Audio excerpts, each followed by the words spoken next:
ఓం శుభంకర్యే నమః. నిఖిల శ్రేయోదాయని సర్వకార్య సిద్ధిప్రద పరబ్రహ్మస్వరూపిణి శుభంకరీ నమోస్తుతే. వక్రతుండ మహాకాయ సూర్యకోటి సమప్రభ నిర్విఘ్నం కురు మే దేవ సర్వకార్యేషు సర్వదా. గురు బ్రహ్మా గురుర్విష్ణు గురుర్దేవో మహేశ్వర గురు సాక్షాత్ పరబ్రహ్మ తస్మై శ్రీ గురవే నమః. అస్మత్ శ్రీ గురు చరణారవిందాభ్యాం నమః. శ్రీ శ్రీ శ్రీ గణపతి సచ్చిదానంద సద్గురుభ్యో నమో నమః.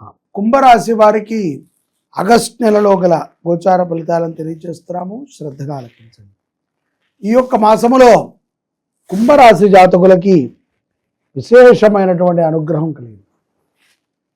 గతముతో పోలిస్తే కంటే కూడా ఈ మాసములో నిర్మలముగా మీరు అనుకున్నటువంటి పనులను చేసుకోగలుగుతారు. కానీ మీరు ఎంత ప్రయత్నపూరితముగా విజయప్రదముగా పనులు చేద్దామనుకున్నా ఎవరో ఒకళ్ళు మిమ్మల్ని వెనకలాగుతూ ఉంటారు. ఈ విషయాన్ని మీరు గమనిస్తూనే ఉన్నారు. తెలుసో తెలియకో వారి యొక్క మాటల్లో పడిపోయి, వారి యొక్క ప్రవర్తన శైలిలో పడిపోయి మీరు చెయ్యాలి అని అనుకున్న పనిని పక్కన పెట్టేస్తున్నారు.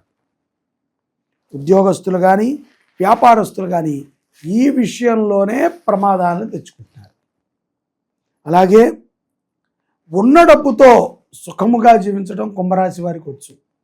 కానీ మీరు కట్టుకున్నటువంటి భార్య కానీ పిల్లలు కానీ తల్లిదండ్రులు కానీ ఓవర్ ఒత్తిడిని మీకు ఇస్తున్నట్టుగా గ్రహ సంచారం ద్వారా అర్థమవుతుంది. తద్వారా కొంత ఇబ్బంది పడుతున్నారు. వారి ముందు ఏమంటాంలే అని అప్పు తెచ్చి ఇవ్వటం, లేకపోతే ఎక్కడి నుంచో ఏర్పాటు చేయటం, ఇలా చేస్తున్నారు. ఏది ఉన్నా కూడా కుంభరాశి జాతకులు మీ శక్తికి తగ్గ విధంగా మీరు ప్రవర్తిస్తే తప్పనిసరిగా విజయం మీదే. అలాగే ఒక్కసారి కుదిరితే ఈ యొక్క శనిగ్రహానికి జపం చేయించండి, శని భగవంతుణ్ణి ఆరాధన చేయండి. ఇప్పుడు అవసరం. వ్యయశని ప్రభావము చేత కొన్ని ప్రమాదాలు ఉన్నాయి. వాహనంలో వెళ్ళేటప్పుడు కానీ, మెట్లు దిగేటప్పుడు కానీ, ఎక్కడైనా బాత్రూంలో ఉన్నప్పుడు సడన్గా నరాలు పట్టేయటం కానీ, లేకపోతే నిద్రలో విపరీతమైన తలనొప్పి రావటం కానీ, అజీర్తి సమస్యలు కానీ, కీళ్ల సమస్యలు కానీ వస్తాయి. పడ్డా లేచినా చిన్న చిన్న సమస్యలు అయితే పర్వాలేదు. దీర్ఘకాలిక సమస్యల కనెక్టివిటీ అయిపోతే వయసు రీత్యా తేరుకోవటం కష్టం. మద్యం సేవించేటువంటి వారు, మాంసాహారాన్ని తినేటువంటి కుంభరాశి జాతకులు తక్షణమే మానేయండి. మీరు వినటమే మానేయటం మంచిది. అదేం పెద్ద కష్టం కాదు కదండి. ఆహారము బలము కోసం తినేటువంటిది. ఆహారం సక్రమంగా సాంబారు బాగున్నా, కూర బాగున్నా, పప్పు బాగున్నా తినొచ్చు. ఈ యొక్క మాంసాహారాన్ని తింటేనే జక్కువకి అంటుతుంది అని లేదు. తిండి కోసం బ్రతకూడదు, బ్రతకటం కోసం తినాలి. రేపేదో తిందామని వాళ్ళు స్కెచ్ చేసుకుని బ్రతకూడదు. మనం బ్రతుకుతూ ఉంటే దారిలో అనేకం తినచ్చు, మంచి ఆరోగ్యంగా ఉంటే. అనేకము అంటే శాకాహారం. అనేకం అన్నప్పుడు ఏవేవో తినచ్చు అని మనం అనుకోకూడదు. మద్యము సేవించడం ద్వారా కూడా కొన్ని సమస్యలని మీరు చూస్తూ ఉన్నారు. అటువంటి అలవాట్లు ఉన్న వాళ్ళు మానివేయండి. బంధుమిత్రుల కలయిక బాగుంటుంది. శుభకార్యాలను తలపెడతారు. విందు వినోదాలలో తరచూ హాజరవుతూ ఉంటారు. తప్పనిసరిగా కుంభరాశి జాతకులు లక్ష్మీ వ్రతము రోజున ఒక శుభవార్తని వింటారు. అది కూడా మీరు సద్భక్తి పూర్వకంగా ప్రయత్నం చేయండి, తప్పనిసరిగా వింటారు. ధనయోగము కూడా బాగుంది. కొంత కలహముతో ఉన్నటువంటి వారితో కూడా మిత్రత్వాన్ని ప్రదర్శించేటువంటి ప్రయత్నాలు చేస్తారు. అది అవసరం. ఎందుకు అలా ఉన్నాము అంటే అది అవసరం. సింపుల్. అతనితో మనకు అవసరం. బాస్ అవసరం. బాగా డబ్బు ఉన్నవాడు అవసరం. బాగా కీర్తి ప్రతిష్టలు ఉన్నవాడు అవసరం. కుంభరాశి జాతకులు ఎవరిని కూడా అవమానపరిచే విధంగా మాట్లాడకండి. విద్యార్థులు ముఖ్యంగా చెడు వ్యసనాలు పాలై విద్యా బుద్ధుల మీద మీ యొక్క శ్రద్ధని తగ్గించుకుని అజాగ్రత్తగా ఉంటూ అప్రతిష్ట పాలు కాకండి. బాగా గుర్తుపెట్టుకోండి. చెడు వ్యసనాలతో ఉన్నటువంటి స్నేహితులని కట్టేయండి. ఆడపిల్లలు ముఖ్యంగా ఈ యొక్క ఆగస్టు నెలలో ఏదైనా సరే ఒక మంచి సంకల్పాన్ని తీసుకుని నిత్యము భగవద్గీత చదువుతాను, లేకపోతే హనుమాన్ చాలీసా చదువుతాను, లేకపోతే గుడికి వెళతాను, లేకపోతే ఎక్కువసేపు ఫోన్ చూస్తున్నా, ఈ ఫోనుని నేను చూడను, ఇటువంటి శపథాలను తీసుకుని ముందుకు వెళ్ళండి.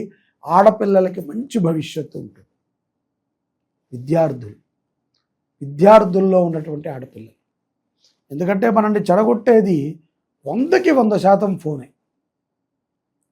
ఒక 50% స్నేహితులైతే 100కి 100% ఫోనే. అదొక వ్యసనములాగా మనకు తయారైపోయింది.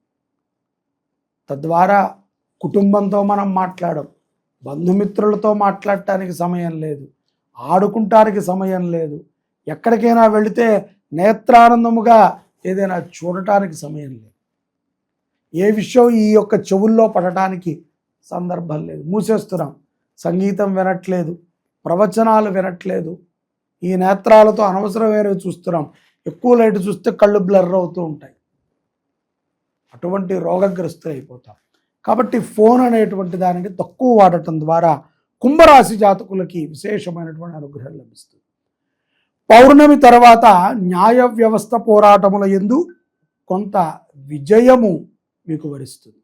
పూర్తిగాని మనం అనుకోక్కర్లేదు, కొంతవరకు అయితే విజయము వరించడం తథ్యం. అలాగే అనారోగ్య పాలుతో ఉన్నటువంటి బంధుమిత్రులని కలుస్తారు. వారిని సంప్రదించి వారికి కొంత ధన సహాయాన్ని కూడా చేసేటువంటి అవకాశం కుంభరాశి జాతకులకి పౌర్ణమి తర్వాత ఉన్నది. పూర్వ రుణాలను తీర్చగలుగుతారు. దీర్ఘకాలిక సమస్యల నుంచి కొన్నిటి నుంచి బయటపడతారు. గురుభక్తిని కలిగి ఉండండి, గురుసేవ చేయండి, దక్షిణామూర్తిని బాగా స్మరించండి. కుంభరాశిలో ఉన్న అందరూ కూడా, పిల్లలే కాదు ఎవరైనా స్మరించవచ్చు. దక్షిణామూర్తి స్తోత్రాన్ని చదవండి. కుదిరితే చెప్పాను కదా, శనికి కొంత జపం చేయించండి, శనికి దానం ఇవ్వండి. లేదు మాకు అంత సమయం లేదు, మేము ఎక్కడో ఉంటామంటే ఈ యొక్క ఏలినాటి శని వెళ్ళేంత వరకైనా సరే ఒక ఆవుని దత్తత తీసుకుని పోషించండి. ఏలినాటి శని ప్రభావం నుంచి మీరు బయటపడతారు, నమ్మండి. ఒక ఆవుని దత్తత తీసుకుని కుటుంబం అంతా కూడా 2,500 రూపాయలు, విదేశాల్లో ఉన్నవాళ్ళు ఒక చిన్న బర్గర్ తిన్నట్టు. మీరు ఏముంది, ఒక ఆవు మన కోసమై నెలపాటు ఆహారం చేస్తుంది. గోవు బాగున్నా, గుడి బాగున్నా, గురుదేవులు బాగున్నా సమాజం బాగుంటుంది. కాబట్టి గోవుని పోషించండి. కుంభరాశి వారు అపారమైనటువంటి విజయాన్ని పొందుతారు. అలాగే అన్నదానము జరిగే ప్రదేశములో బియ్యము కానీ నెయ్యి కానీ దానం ఇవ్వండి. ఈ రెండింటినీ మీరు గనక ఆచరణ చేస్తే విశేషమైనటువంటి అనుగ్రహాన్ని కుంభరాశి జాతకులు పొందుతారు. జై శుభంకరి. ఆవుని పోషించండి.